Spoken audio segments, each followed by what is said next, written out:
কি রে? আমার তো কানের এখানে চুল পেকে গেছে।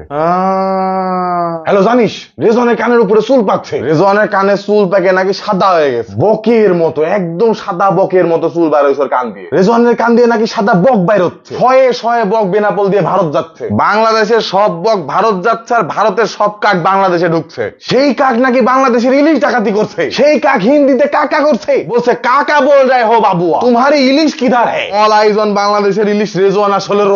ভাই সোর্স কি? নিজের কানে শুনলাম, নিজের চোখে দেখলাম, পশ্চিম দিক তাকায় বললাম, মাটির উপর দাঁড়ায় বললাম, একদম authentic news, trust me bro. তাই বলে এই বয়সে চুল পাকবে? সারা রাত জায়গায় যায় গুজব দেখতে দেখতে আমার চুল পাকলো। Hands up! ও মা গো, কোথায় সাদা বকের ছদ্মবেশী র গুলো কোথায়? হ্যাঁ, তোর কান দিয়ে না সাদা বক বাইর হচ্ছে?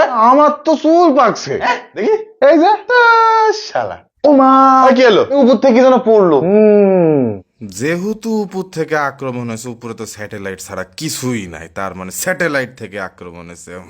হ্যালো, রেজনের উপরে স্যাটেলাইট থেকে আক্রমণ করা হয়েছে। থ্রেড সোর্স কি? আমি শিওর। ব্রাদার, তুই কেডা? বলছে স্যাটেলাইটে যাওয়ার রাস্তাটা কোন দিকে? কেন, কি করবি? না, ভাবছি তাহলে স্যাটেলাইটে গিয়ে ডাকাতি করবো। এ বাবা, আগে এক মার।